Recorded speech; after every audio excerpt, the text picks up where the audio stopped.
Bismillahirrahmanirrahim. Assalamualaikum warahmatullahi wabarakatuh. Waalaikumsalam. Alhamdulillahirabbil alamin wa bihi nasta'in ala umuri dunya waddin. Shalatu wassalamu ala asrofil anbiya'i wal mursalin wa ala alihi wa ashabihi ajma'in. Baik, puji syukur atas segala nikmat Allah yang telah diberikan kepada kita semua. Semoga saja kita selalu dalam menjadi hamba-hamba yang selalu bersyukur, selalu diberi kenikmatan. Amin. Amin. Salawat serta salam kita sanjungkan kepada junjungan kita Nabi Muhammad Sallallahu Alaihi Wasallam. Teriring harapan dan doa kita serta cita-cita kita menjadi orang-orang penerus perjuangan baginda Nabi Muhammad Sallallahu Alaihi Wasallam. Baik, sahabat pencinta dakwah Darul Hikmah, pada pagi hari ini tentunya dalam suasana yang berbeda. Kita setelah ini mengadakan beberapa kali komunikasi dengan beliau, akhirnya kita dapat juga jadwal beliau yang tentunya tidak mudah ini. Apa kabar nih Ustaz Sapardi? Alhamdulillah. Alhamdulillah. Ini pagi-pagi dari Bantul jam berapa ini? Kira-kira 1,5 jam. 1,5 jam. Alhamdulillah. Terima kasih, semoga menjadi pahala ibadah dalam berjuang. Gitu. Amin. Ya, beliau kini mungkin kedepannya akan kita tambah menjadi julukan di YouTubersnya, yaitu Ustadz Sapardi Al-Organiki, ya gitu ya.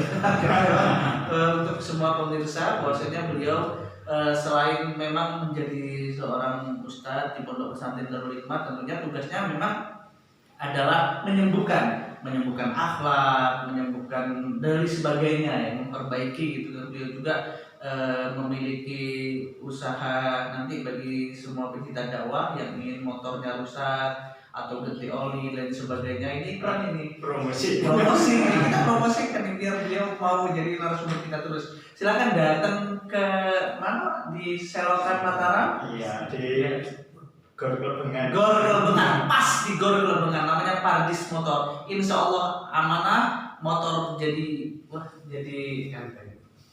lancar dan baik lah semua. Harga bersahabat, tidak ada unsur riaknya. Baik, ini Ustaz Sapardi, pagi hari ini tentunya kita tema ini luar biasa sekali. Kita akan mengupas tuntas. Tentunya tidak cukup 1 hari, apalagi durasi waktu 1 jam 2 jam, karena berkaitan tentang yang namanya tauhid ya, atau akidah itu perbincangan mendasar bagi umat Islam ya, dan ilmu belajarnya itu sepanjang hidup ya, sepanjang hidup, karena itu basic gitu ya Pak Ustadz ya, karena itu basic bagi kita. Jadi bagi semuanya saya ingatkan kembali pada para pencinta dakwah Darul Hikmah, nanti kita akan ada diskusi, dialog dan materi dari beliau Bapak Ustadz Sapardi. Namun yang terpenting bagi Anda yang ingin bertanya ya, silakan monggo catat pertanyaan Anda. Insya Allah akan kita jawab. Apabila hari ini waktunya nanti habis, akan kita jawab di hari Jumat yang akan datang. Jangan lupa, nah ini kalau mau YouTubers bilang subscribe Darul Hikmah channel, dan juga jangan lupa like, share, and comment ya. Demi kelancaran dunia dakwah di era masa pandemi seperti ini, memang online itu menjadi satu hal yang efektif, karena memang kita banyak tidak bertatap muka. Untuk pemirsa semua, kita sudah social distancing, ini 1 meter insya Allah. Masuk pondok juga kita sudah cuci tangan, diperiksa dan lain sebagainya. Mungkin langsung saja tanpa panjang kalimat dan kata, karena memang yang kita nantikan adalah ilmu dari beliau Bapak Ustadz Sapardi. Pak Ustadz Sapardi, kalau bicara tentang tauhid dalam pendidikan itu sebenarnya bagaimana sih? Monggo Pak Ustadz Sapardi. Oh iya, begitu ya. Ini pendidikan tauhid sekaligus posisi tauhid di dalam pendidikan itu ya. Namun sebelumnya kita perlu melihat lebih jauh isyarat-isyarat yang Allah Subhanahu wa Ta'ala berikan kepada kita, sebagaimana terkena dalam surah Luqman itu ya. Coba kita buka sedikit tentang ayat 10 dan 11 daripada surat Luqman ini. Ayat 10 dan 11 ayat surat Luqman ya. Ya, Allah Subhanahu wa Ta'ala berfirman, "Khalaqas samawati bi ghairi amatin tarawnaha." Dialah Allah yang telah menciptakan langit itu tanpa tiang yang kalian melihatnya. Dan memang tanpa tiang itu ya. Wa fil ardi rawasiya, dan Allah itu menancapkan di bumi itu gunung-gunung antamitabikum ya, supaya bumi itu tidak menggoncangkan kalian ya. Wa basta fiha min kulli dabbah, dan Allah tebarkan di bumi ini berbagai macam binatang-binatang melata, dari mulai yang kecil sampai yang besar, ya, dengan siklus hidup yang berbeda-beda, saling ketergantungan satu sama lain yang berbeda-beda, nanti ada rantai makanan sampai dan sebagainya. Nah sebenarnya di sini nanti ada kitanya dan dunia-dunia kita, dunia alam nyata, dunia pertanian itu. Ya kita lanjutkan dulu. Anzalna minas samai ma'an ya. Dan kami menurunkan dari langit itu air. Hujan. Iya hujan. Hujan. Ya. Ya. Untuk apa? Fa'ambatna fiha min kulli zawjin karim. Ya. Maka dengan air hujan itu kami tumbuhkan di bumi itu apa? Tiap-tiap dari tumbuhan yang bagus-bagus itu, tumbuhan yang ini dari sebagaimana kita lihat kalau kita ke kebun, lewat di persawahan dan sebagainya di gunung-gunung itu, kita melihat satu pemandangan yang indah. Nah, apakah itu hanya kita lalui begitu saja sebagai kita sebagai orang yang beriman? Tentu saja tidak. Allah itu bertanya. Andaikan kita menjadi orang yang tidak mengesahkan Allah, tidak bertauhid kepada Allah, Allah bertanya pada ayat, Allah menunjukkan kepada kita, hadza khalqullah, inilah ciptaan Allah. Kalau kemudian ada orang yang menuhankan selain Allah, maka Allah bertanya, fa'aruni ma'adha khalaqal ladzina min duni. Maka tunjukkan kepadaku apa yang telah diciptakan dari selain Allah. Bal zalimina fi dhalalin mubin, tapi orang-orang yang zalim itu berada dalam kesesatan yang nyata. Nah ini menarik bahwasanya dari kitab-kitab tafsir ya, baik Ibnu Katsir maupun kitab Jalalain itu bahwa al-zalimun di sini orang-orang zalim di sini adalah orang-orang musyrik. Allah memberikan pernyataan tegas, orang-orang zalim itu dalam kaitannya ada orang-orang musyrik itu fi dhalalin mubin. Mereka berada dalam kesesatan yang nyata. Kesesatan itu jelas itu. Kesesatan itu jelas. Jadi orang tidak pernah ngaji pun paham itu, dengan naluri itu paham bahwa orang musyrik itu berada dalam kesesatan yang nyata. Apalagi kalau kemudian ngaji, buka Quran dan sebagainya ini. Nah, ya ini isyarat yang. Tapi kalau ini Pak Ustadz, berarti kita kembali ke pembahasan ayat tadi, ketika Allah sudah menciptakan segalanya, menurunkan air hujan dan sebagainya dengan keindahan. Kalau kita ke Bantul, ke Gunung Kidul itu kan taman-taman sekarang itu luar biasa. Apakah termasuk orang tadi disampaikan kesesatan nyata itu, ketika melihat tumbuh-tumbuhan itu, dia hatinya tidak terikat atau mengembalikan itu semua kepada Allah, tetapi dia hanya menikmati secara dohir saja? Apakah itu termasuk dari bagian dari ketauhidan itu tadi yang akhirnya terputus? Iya betul. Iya. Tidak melibatkan Allah gitu ya? Iya. Jadi orang yang bertauhid itu mengembalikan segala sesuatunya itu kepada Allah. Bahkan melihat apapun itu. Bahkan kalau kita buka di Al-Quran itu, kita melihat diri kita sendiri itu, kita di situ ingat pada Allah. Maka Allah sindir kita semua. Wa fi anfusikum ma la tubsirun. Dan dalam dirimu sendiri kenapa kamu tidak pikirkan? Kita banyak kamu memikirkan diri kita sendiri. Coba bayangkan kalau misalnya kita itu harus mengoperasikan jantung kita itu, kita nggak akan sempat makan. Tidak sempat makan. Nggak sempat makan, nggak sempat beribadah. Itu baru satu organ, padahal di dalam tubuh kita banyak sekali organ. Nah ini nanti kesadaran seperti inilah yang akan kita bangun, sehingga ketika kita mengucapkan Allah Akbar itu benar-benar zikirnya itu berkualitas ini. Ya, makanya di dalam ayat lain itu ketika kalimat Allahu Akbar disebutkan bergetar hatinya. Iya. Maka ketika kita kembali kepada Allah, kemungkinan, mohon maaf, apakah ini jadi perisai dari kita untuk akhirnya kita lupa diri, melupakan urusan. Sekarang kan banyak gini, mohon maaf ini kalau kita kaitkan dengan keadaan kita yang umum di pemirsa, tentang pentingnya tauhid yang disampaikan Bapak Ustadz tadi luar biasa. Saya jadi berpikir, apakah kita stres mikirkan dunia, kita ingin punya mobil ketika tetangga punya mobil, punya motor, kita menghalalkan bagaimana macam cara sehingga ada korupsi dan sebagainya. Apakah bagian dari hilangnya tauhid kita? Karena yang disampaikan oleh antum tadi itu ketika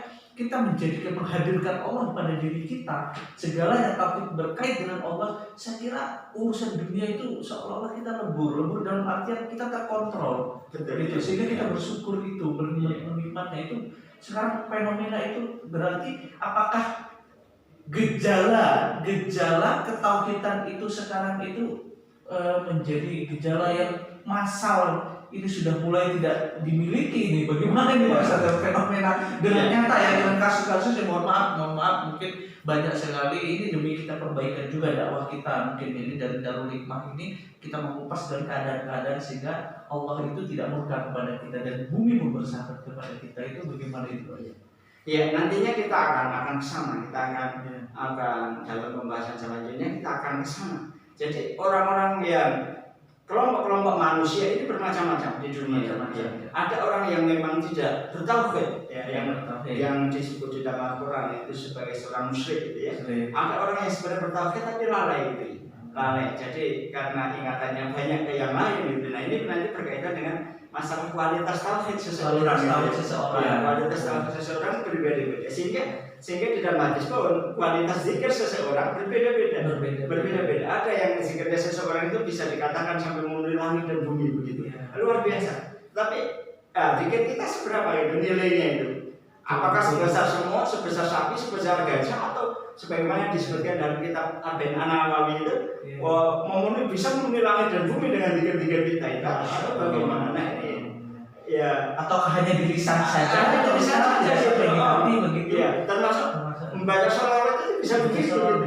Bahkan baca Quran, kata Nabi apa akan datang pada masanya di zaman itu bahwa orang baca Quran itu tidak bisa naik lebih tenggorokan gitu. Iya, enggak.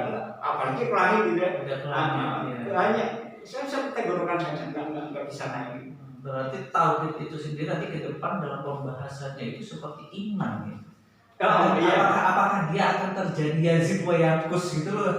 Dia bertambah, bisa naik atau kadar dari ketauhidan itu seseorang gitu. Maka berarti Pak Ustaz, yang terpenting di sini bahwasanya tauhid sendiri itu memang harus kita pelajari dan kita cari sehingga dia tumbuh dan selalu meningkat. Nah itu ya, betul. Seperti itu ya. Yang menjadi agenda para orang tua, para ustaz dan sebagainya. Terus harusnya memang pada diri anak itu disemai, bibit-bibit tauhid, kemudian dipelihara, kemudian ditumbuhkan, dikembangkan itu nanti harusnya seperti itu. Sehingga nanti kalau menjadi orang berkiprah dalam kehidupan itu menjadi pribadi yang berkarakter baik dan istiqomah itu dalam karakter. Karena iya, kita kadang prihatin sebagian teman-teman kita dulu ketika demo bersama-sama menantang pemerintah yang dalam tanda kutip tidak betul, itu setelah kemudian megang jabatan jadi nggak betul. Ini tidak istiqomah ini. Ini penyakit. Sebenarnya apapun cara kita itu tujuannya sebenarnya memang perintah di dalam Islam itu amar ma'ruf nahi mungkar. Sebenarnya konsep mungkin budaya saja di Indonesia itu demo dan sebagainya. Sebenarnya demo itu bagian dari amar ma'ruf nahi mungkar, mengingatkan. Tentunya ada cara-cara yang harus baik, cara-cara yang harus menggarisbawahi dari sebuah semua yang kita lakukan itu. Cuman begini Pak Ustadz, bicara ini saya menarik sekali, termasuk ilmu buat kita semua. Jadi yang terpenting tadi ada satu kalimat yang mungkin akan kita ulas lagi. Ternyata tauhid itu bukan, mohon maaf ini, bukan seolah-olah seperti hidayah. Hidayah itu oke, siapa saja, kalau saya dapat hidayah maka saya selamat. Hidayah itu harus dijemput. Hidayah itu harus digapai dan dicari, termasuk tauhid harus dipelajari. Nah, sekarang pertanyaan, sejak kapan Bapak Ustadz sebaiknya kita belajar tentang tauhid? Semenjak kita mau nikah itu, semenjak kita mau nikah itu, kita sudah harus mempersiapkan tauhid untuk anak kita, pasangan kita. Oh iya, jadi kita merencanakan menanam tauhid untuk anak cucu kita. Itu semenjak kita sebelum menikah itu. Harus programnya dari sana. Kenapa gitu? Kita nanti orang tua itu di dalam pendidikan tauhid pun orang tua itu harus menjadi sosok teladan gitu. Di samping pendidik, pengajar, dia teladan gitu. Teladan, betul. Bahkan mulai dari bayi itu sejak lahir sudah bisa mendengar, ya sudah bisa mendengar. Nah, suara-suara kita sudah semenjak ruh ditiupkan ya di dalam bahkan janin itu. iya dalam perbincangan yang modern akhir-akhir ini katanya itu suara-suara yang ada di luar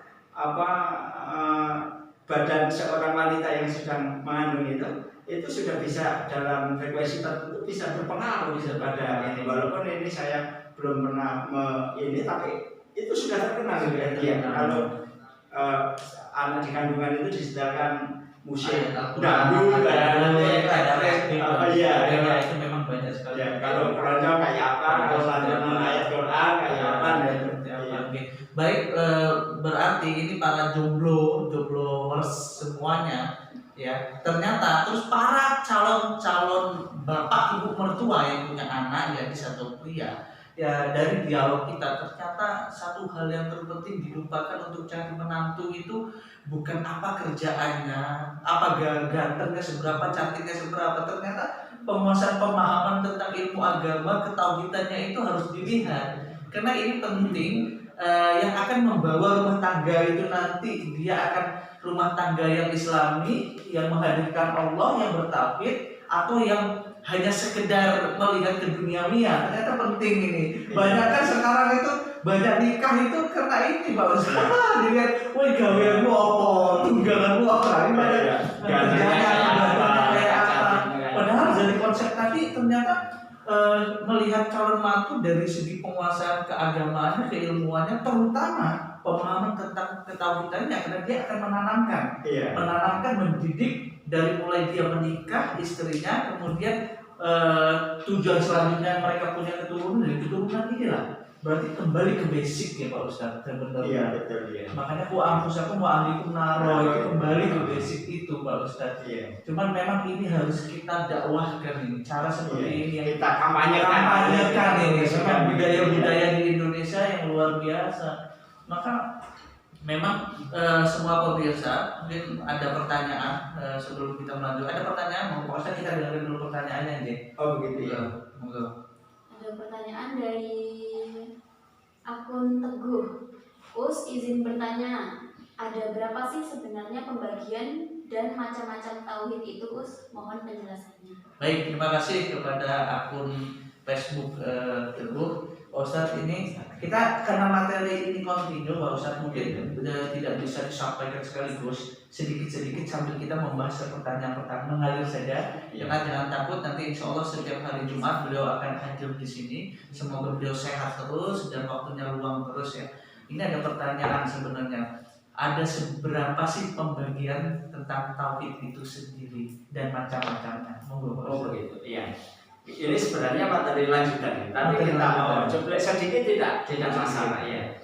Pada intinya, ya tauhid itu kan keyakinan bahwa Allah itu esa tunggal, tidak ada yang sekutu, tidak ada yang menyerupai, tidak ada yang menyamai dalam hal apapun. Ahad ya. Ahad ya. Ya di situ kemudian para ulama berbeda-beda di dalam di dalam dari mana sih sebenarnya memulai belajar tauhid itu, sehingga nanti ada yang mulai dari sifat wajib, sifat syahid, sifat mustahil. Ini nggak ada masalah sebenarnya. Kemudian ada yang membagi tauhid, ada tauhid rububiyah, uluhiyah, asma wa sifat. Kemudian kalau ada mustah yang di Indonesia misalnya ada rosyid, itu kemudian menambah tauhid kimia dan sebagainya, nggak ada masalah. Ini cuma cara memudahkan kita di dalam memahami bahwa dalam hal apa sih kita mesti mentauhidkan Allah gitu ya. Kita dalam hal seperti apa kita harus meyakini bahwa Allah itu esa, Allah itu tunggal, Allah itu zat yang tidak ada yang menyamainya, baik dalam sifat-sifatnya maupun haknya gitu. Ya begitu ya. Untuk cuplikan mengenai pembagian tauhid saya rasa kita akan bahas di pertemuan selanjutnya, tetapi sedikit informasi dari beliau tadi, macam-macam tauhid itu ada beberapa, termasuk ada tauhid apa tadi Pak Ustadz?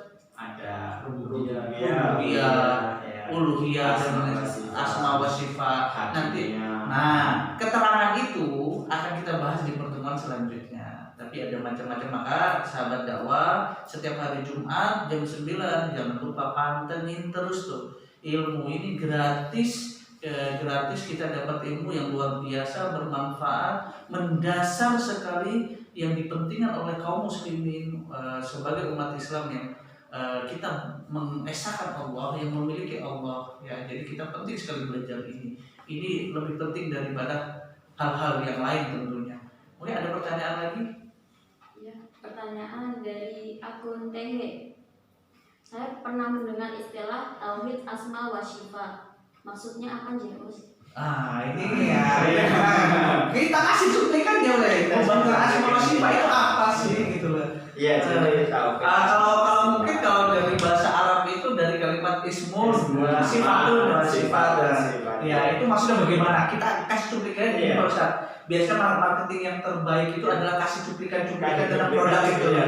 Biar besok nonton lagi ini ya. Asma wa sifat spesifik dua itu. Iya, jadi secara sederhana bahwa salah satu yang wajib kita yakin bahwa Allah itu esa, tidak ada yang menyamai, tidak ada sekutu. Itu tentang nama-nama Allah ya, nama-nama Allah sekaligus sifat Allah.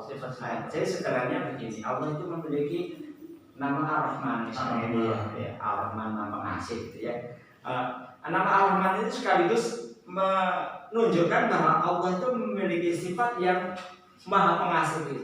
Ya. Tetapi pengasihnya Allah itu tidak sama dengan pengasihnya manusia. Dan ya. tidak bisa disamakan. Tidak akan bisa. Pertanyaannya, ini penting nih Pak Ustadz, karena banyak penonton penggemar kita itu adalah usia remaja, usia walaupun sudah berkeluarga itu ya umur 30 tahun ke bawah. Nah sekarang Pak Ustadz, yang berkaitan tentang yang tadi itu yang kita bahas, kita bicara tentang sekarang mencintai. Cinta ya, mengasihi sifat Allah itu. Nah, apakah ketika ada remaja yang sedang jatuh cinta, dia mengatakan aku mencintaimu, menyayangimu lebih dari segalanya, kau adalah segalanya. Apakah itu sudah bagian dari merusak tauhid itu sendiri? Nah ini penting nih Pak Ustaz. Sekarang ini anak muda banyak kasus akan bunuh diri dan sebagainya, seolah-olah ketika jatuh cinta itu adalah segala sampai lupa gitu loh. Sehingga yang padahal dari tadi tentang tauhid itu kan yang mengamal kasihnya Allah itu kan sifat kasih sayang itu kan beda dan lebih daripada manusia. Tapi anak muda ini harus kita luruskan. Banyak terjadi seolah-olah kaulah segalanya, sehingga tidak ada kalimat-kalimat ketahuan itu. Wah ini bahaya ini. Bahaya. Pemirsa dengarkan ini penting semua, jombloan, jomblowati baik pun yang menyiapkan pernikahan atau sudah punya pasangan, kita perhatikan ini ketika Anda jatuh cinta tentang tauhid, monggo Ustaz ini. Iya. Jadi cinta itu ternyata bisa merusak tauhid. Merusak tauhid, astagfirullahaladzim. Makanya dia orang yang bertauhid itu mencintai Allah di atas segalanya. Di atas segalanya. Karena ini hak Allah. Karena hak Allah. Kenapa kok kita harus memposisikan cinta kepada Allah itu adalah cinta yang paling tinggi, paling besar, paling agung? Itu karena kalau alasan rasionalnya itu adalah karena jasa Allah buat kita, nikmat karunia Allah pada kita itu nggak akan bisa ditandingi oleh siapapun itu, sehingga kecintaan kita kepada Allah harusnya begitu. Kalau ini pakai hukum ya balas jasa, hukum darham itu. Jadi tadi sebutkan orang yang zalim, orang yang musyrik itu dalam kesesatan yang nyata ini. Allah kasih nikmat paling banyak, cintanya kita kasih sedikit, bahkan kita benci. Nah ini kesesatan yang nyata. Jadi ada kaitannya dan tadi surat Luqman ayat 11 tadi gitu. Jadi hati-hati ini para pemuda ternyata bisa merusak tauhid jika Anda mengungkapkan cinta Anda kepada pasangan Anda tanpa melibatkan Allah. Hati-hati, yang sudah halal baru boleh gitu. Bahkan gini tentang ketauhidan itu ya Pak. Ada pertanyaan? Ada pertanyaan monggo? Ada dari akun Ai Irfan Ridwanullah. Anak-anak kan pertanyaannya, anak-anak kan pemahamannya masih sangat dasar. Ketauhidan seperti apa sih yang terpenting yang harus kita berikan untuk anak-anak? Ketauhidan yang mendasar untuk anak-anak, untuk kelasnya anak-anak mungkin itu sebenarnya harus kita ajarkan kepada anak-anak yang dasar sekali seperti apa, ataukah memang yang seperti ada di surat ketika Luqman mengajarkan wa yaqulu Luqman li banihi wa huwa ya'iduhu ya bunayya. Lalu apakah itu yang sangat mendasar diajarkan kepada anak kecil atau bagaimana, Bos? Iya, sebenarnya redaksi Quran itu kan redaksi yang di samping dia penuh makna, ringkas, redaksi Quran juga kadang-kadang memberikan kesempatan kita untuk berpikir. Nah, ini. Jadi melihat dari sana maka kalau kita berbicara yang paling mendasar, kalau kita punya nanti para pemirsa sekalian punya putra putri yang masih kecil itu, yang paling mendasar ditanamkan pada mereka adalah mengenal Allah, mengenal Allah, mengenal sifat-sifatnya Ar-Rahman Ar-Rahim Al-Malik dan sebagainya. Tentu saja wujud kita bapaknya itu dikenalkan. Terus kemudian setelah ini maka asma-asma Allah untuk dikenalkan. Kemudian dan mengenal Allah ini lewat media-media yang ada. Apa namanya, kita di depan ada belalang dan sebagainya, punya sayap, kita jelas sekali itu kasih sayang Allah, sifat Rahman Allah dan belalang ini dan sebagainya. Kita lihat ada tumbuhan di pot dan sebagainya, melalui hal semacam itu ya, termasuk pertanyaan sederhana mulai dari anak itu masih kecil itu, siapa yang menciptakan ini, perkenalkan Allah ya. Nah, ya nanti begitu begitu sudah remaja mereka akan berpikir nanti makin dewasa akan mencari, bahkan mungkin ada yang membuat ulah gitu, mempertanyakan benarkah itu yang ciptakan Allah itu dari mbah moyang dulu ya sudah biji dukul begitu ya sebagainya ya. Kemudian setelah mereka belajar semakin besar dan senantiasa kalau idealnya di sekolah, di rumah, di bimbingan Quran itu tetap ada ya untuk mengawal pemikirannya sehingga tidak tersesat. Sah-sah saja mereka mempertanyakan kayak gitu, tetapi ketika ada bimbingan Quran nanti bisa diarahkan bahwa kalaupun mempertanyakan benarkah bahwa ini biji ciptaan Allah, ya kalau kita nanti gurunya biologi orang yang paham tentang tauhid, ya beliau akan sampaikan. Beliau akan sampaikan bahwa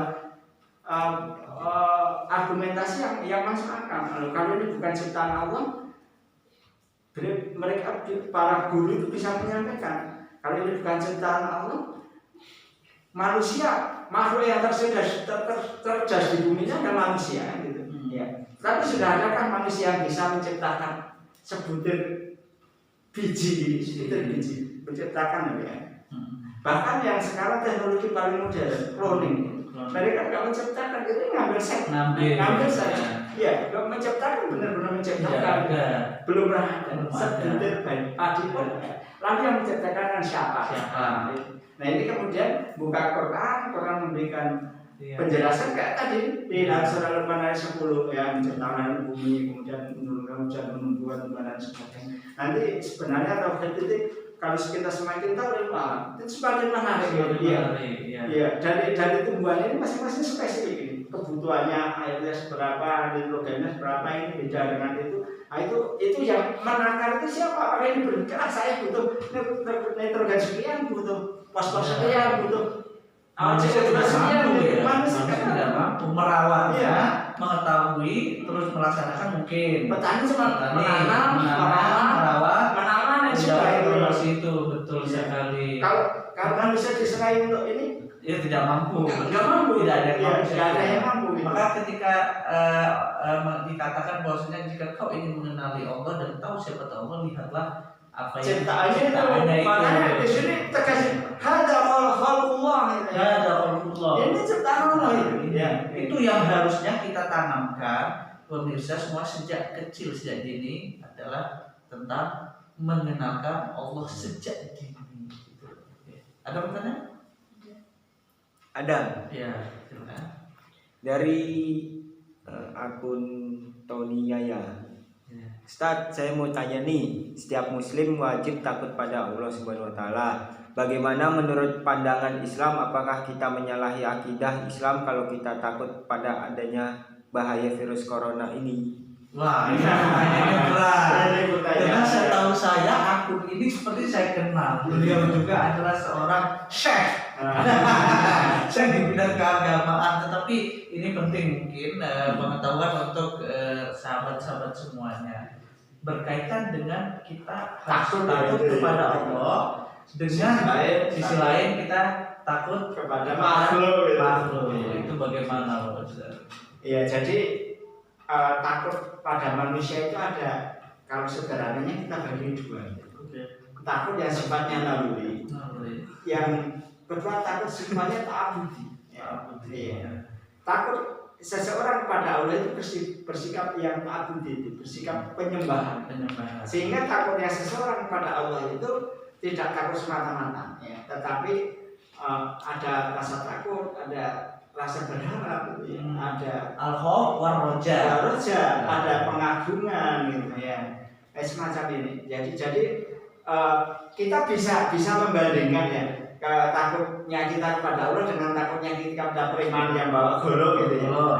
Nah, kita takut pada preman yang bawa golok itu sifatnya naluri. Apakah seperti itu merusak tauhid? Tidak, tetapi mungkin hanya kualitas ini ya, tauhidnya saja yang ini. Jadi apa namanya, lagian kita, kenapa kita takut dengan preman yang bawa golok mau menyerang kita? Itu karena pengalaman saja sebenarnya. Oh, kalau dibajak pakai golok itu ya sakit, meninggal, luka dan sebagainya. Itu mungkin kenapa tidak merusak tauhid? Mungkin dari ilustrasi Pak Ustadz tadi begini. Kalau ada preman, dia badannya besar, bawa golok, naluri kita untuk penyelamatan diri kita, kita tertumbuh rasa takut. Tapi ketika dalam keadaan ini, bukti kalau tauhid itu mungkin, ini analisa saya bosan dari sampai. Tapi bukti kalau tauhid keesaan kita itu tidak terganggu, ketika ternyata nyawa kita terancam, maka kita wajib akhirnya kita tumbuh bahwasanya menyelamatkan nyawa itu adalah kewajiban dan diperintahkan oleh Allah. Akhirnya tumbuh di dalamnya, saya punya Allah, saya harus menyelamatkan diri. Akhirnya berani lawan, nalurinya takut. Tapi karena memang merasa punya Allah dan terancam harus menjaga aturan agamanya, dia dilawan. Perkara nanti dia meninggal, dia merasa itu bagian dari jihad, mempertahankan hidup dan nyawa, kan seperti itu. Jadi tidak mengganggu, tidak nyampe kecuali mengesahkan si preman, takut dan sebagainya, begitu ya, Pak. Iya, jadi betul bahwa takut itu dalam beberapa hal tertentu diperbolehkan. Hanya saja bahwa orang yang tauhidnya sangat kuat kepada Allah, dia rasa takutnya pada makhluk itu mengecil. Apapun makhluk itu. Maka dalam keadaan COVID corona seperti ini yang diharapkan dari kita, orang-orang yang insya Allah beriman ini ya, boleh nggak mengucapkan insya Allah beriman? Boleh. Nah, itu kita jangan takut sebenarnya, tapi waspada. Jangan kita pahami bahwa virus ini adalah dari Allah. Memang istilahnya salah satu dari takdir yang dikehendaki oleh Allah ada. Terus kita pahami secara keilmuan bahwasanya virus itu seperti apa, bentuk seperti apa, terus cara menular seperti apa. Nah, tugas kita adalah menyelamatkan kita dari segi-segi pemahaman itu.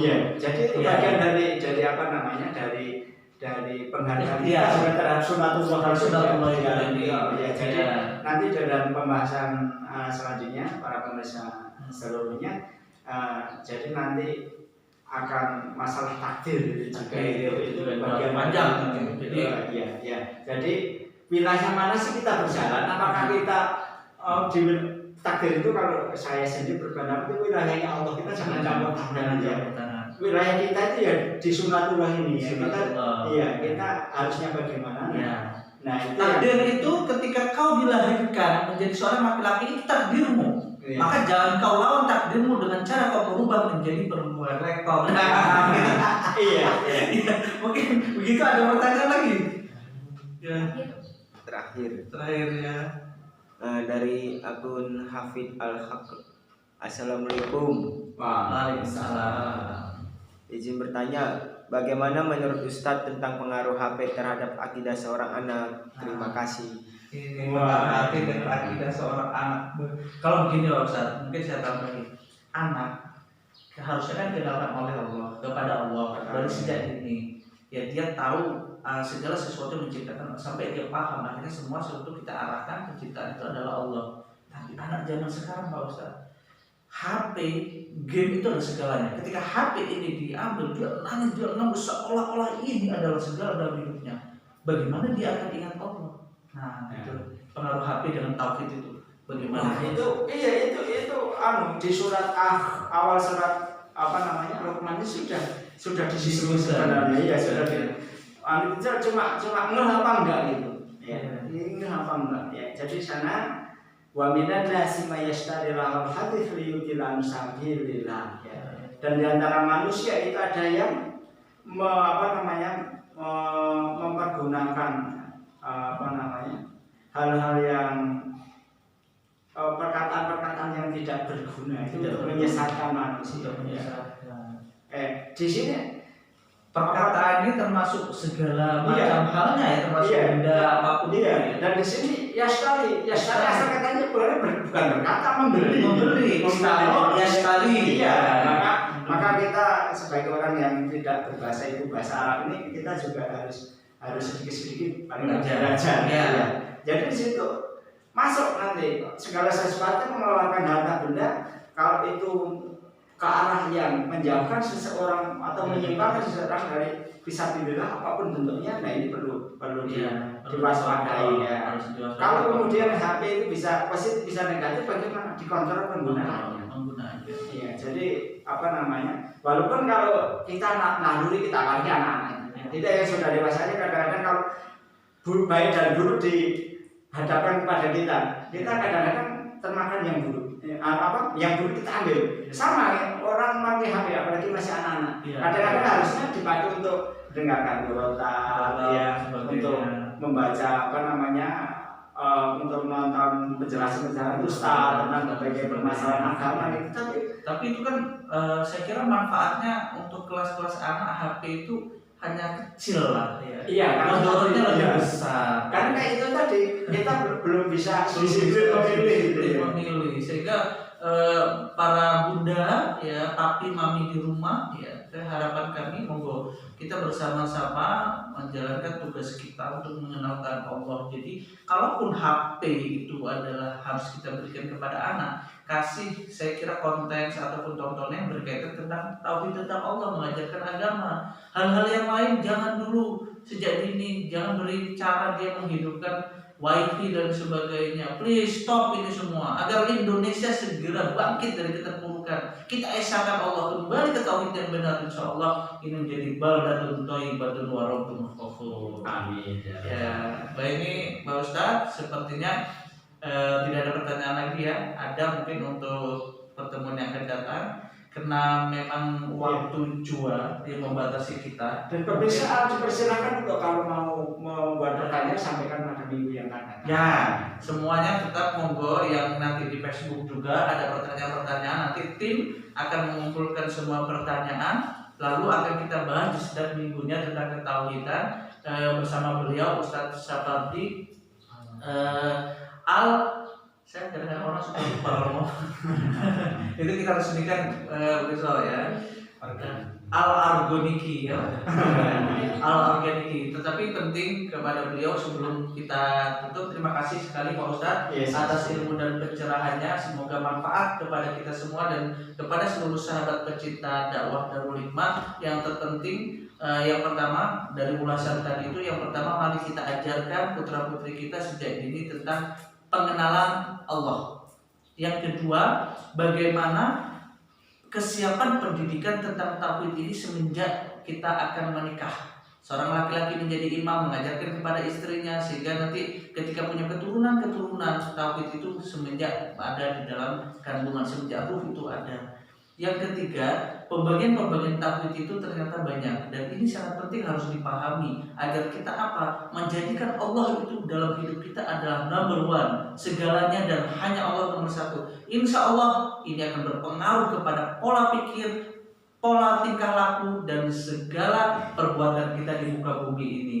Dan selanjutnya dari kami dari Pondok Pesantren Darul Hikmah, monggo Bapak Ibu yang ingin belajar tentang ilmu tauhid, keagamaan, putra-putri Anda yang SMP akan masuk SMA, SD masuk SMP, TK masuk SD, monggo kami membuka PPDB penerimaan santri baru 2020-2021. Insya Allah kita akan terus mendidik putra-putri panjenengan dengan bingkai Islami. Dan insya Allah di Sabtu yang akan datang bertemu dengan saya, kita akan membahas tentang pendidikan dan pengajaran. Apa sih itu mendidik? Apa itu mengajar? Saksikan besok juga ada live ya penggemar saya yang kemarin kita sempat tutup sebelum sebelum Idul Fitri, kita akan buka lagi insya Allah, dan ini akan menjadi rutinitas kita untuk dakwah secara online Pak Ustadz. Jadi nanti terus kita laksanakan walaupun KBM juga sudah berjalan. Mungkin itu saja yang dapat kami sampaikan.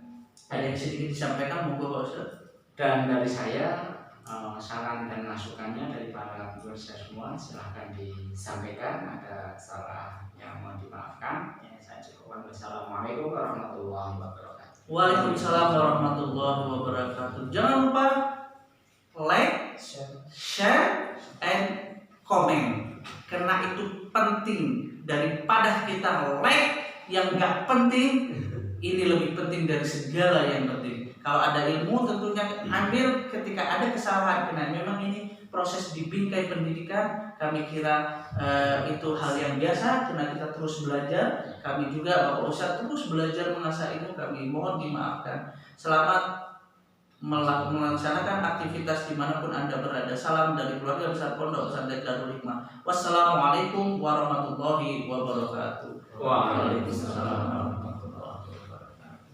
Terima kasih Pak Ustadz.